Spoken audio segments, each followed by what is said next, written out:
Hello everyone, कैसे हैं आप सभी लोग। उम्मीद है कि आप बहुत बढ़िया होंगे। आज है 12 मार्च और 12 मार्च साल 2026 के हरियाणा करंट अफेयर। इस वीडियो में हम लोग पढ़ने वाले हैं, सिखाते हैं। आइए आप लोगों को कुछ बहुत ही इंपॉर्टेंट और वैल्यूबल सा डेटा।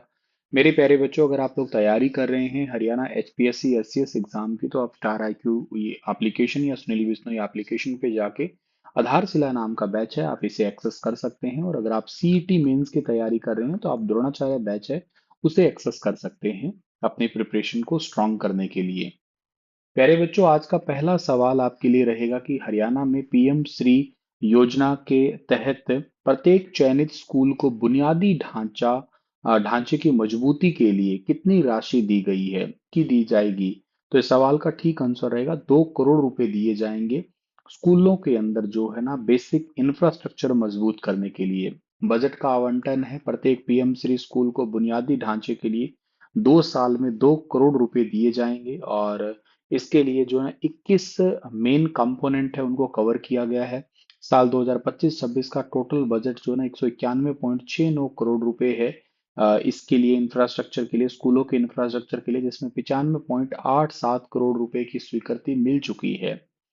समितियों का गठन भी किया गया है। स्कूलों की जरूरतों के आकलन के लिए उपायुक्त डीसी और अतिरिक्त उपायुक्तों एडीसी की अध्यक्षता में जिला स्तरीय समितियां बनेगी।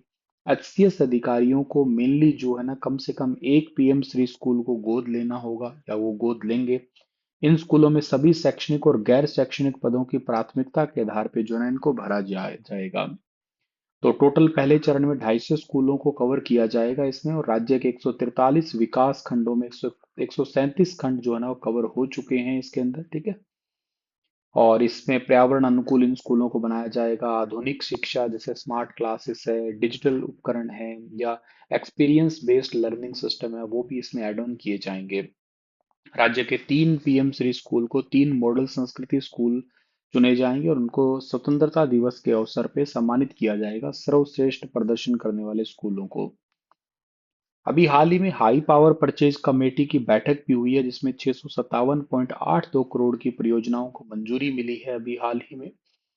और इसके साथ साथ हरियाणा लोक संस्कृति और जन भावनाओं को अपनी लेखनी से नई पहचान देने वाले महान लोक कवि महाशय दयाचंद मयाना किस राज्य से संबंधित थे। ये अपने ही राज्य हरियाणा से संबंधित थे।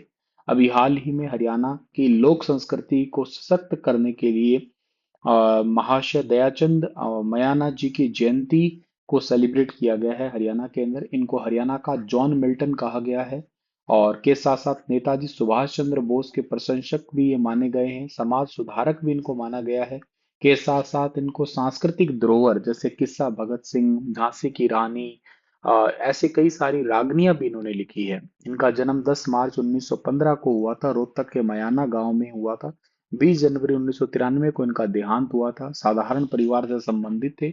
हरियाणवी लोक साहित्य, सांग और रागनी में इनका ऊंचा मुकाम इन्होंने हासिल किया था। हरियाणा के जॉन मिल्टन इनको कहा गया था। जिस प्रकार अंग्रेज कवि जॉन मिल्टन ने अपनी दृष्टि खोने के बावजूद भी महान साहित्य रचा था, उसी प्रकार दयाचंद मयाना जी ने भी अपने जीवन के अंतिम वर्षों में आंखों की रोशनी कम होने के बावजूद भी शानदार रचनाएं की है। इसलिए इनको हरियाणा का जॉन मिल्टन कहा है। और इन्होंने 19 से ज्यादा किस्से यानी कि सांग लिखे हैं। किस्से केवल मनोरंजन के नहीं थे, बल्कि ऐतिहासिक और क्रांतिकारी संदेश से भी भरे होते थे। जैसे नेताजी सुभाष चंद्र बोस, इन्होंने नेताजी और आजाद हिंद फौज पे एक बहुत ही विस्तृत किस्सा लिखा है, जो उस समय युवाओं में जोश भरने का काम करता था। किस्सा राजा हरिश्चंद्र का था। ऐतिहासिक चरित्र भी इन्होंने लिखे थे, जैसे रानी लक्ष्मीबाई, भगत सिंह।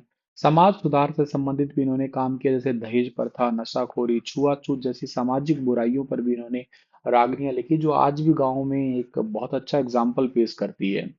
शुद्ध हरियाणवी, ठेठ हरियाणवी भाषा में जनमानस को आसानी से समझ में आ सकता था, ऐसी ही लैंग्वेज लिखा करते थे ये। और वे स्वयं बेहतरीन गायक और सांगी भी हुआ करते थे। हरियाणा सरकार इनके नाम पे सम्मान भी देती, पुरस्कार भी देती है। आप मुझे कमेंट में बताना, दयाचंद मयाना जी के नाम पे हरियाणा साहित्य अकादमी ने पुरस्कार कब स्टार्ट किया और उसमें कितने रुपए दिए जाते हैं। कमेंट में बताना मुझे आप लोग। किस फिल्म फेस्टिवल में सुपुआ की शॉर्ट फिल्म सर्जन को सॉरी सुजन को स्पेशल जुडी जूरी मेंशन अवार्ड से सम्मानित किया गया है, तो इसका ठीक आंसर रहेगा जयपुर फिल्म फेस्टिवल के अंदर।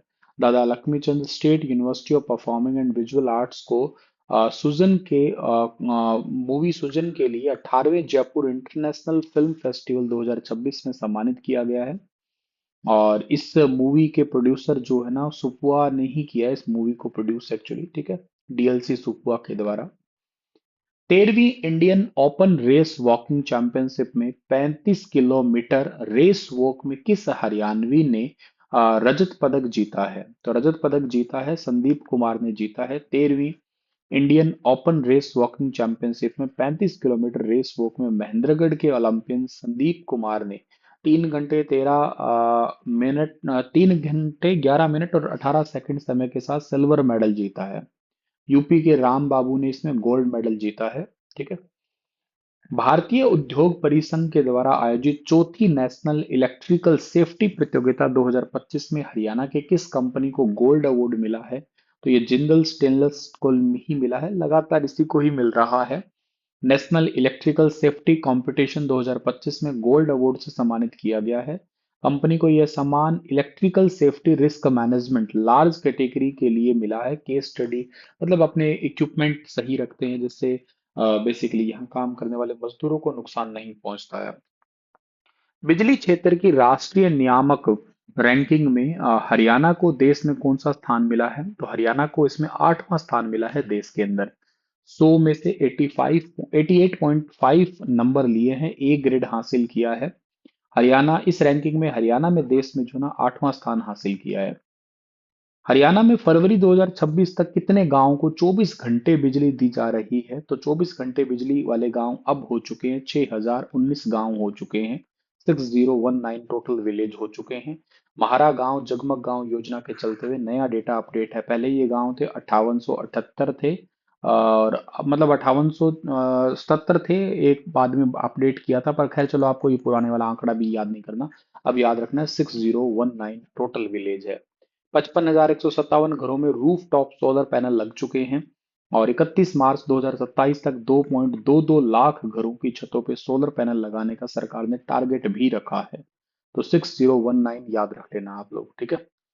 आज का सेशन इतना ही है। आपके लिए सवाल होगा कि पहले चरण में साल 2026 की जनगणना मकान सूचीकरण में मकानों की गणना जो है ना, कब आयोजित की जाएगी, बताना इसके बारे में विस्तार से। फिर मिलता हूं मैं आप लोगों को अपने लेटेस्ट अपडेट के साथ में। तब तक आप लोग अपना ख्याल रखना। आप सभी प्यारे बच्चों को राधे राधे। चैनल को सब्सक्राइब और वीडियो को शेयर, लाइक, ये काम आपको बिल्कुल करने हैं, भूलना नहीं है, ठीक है।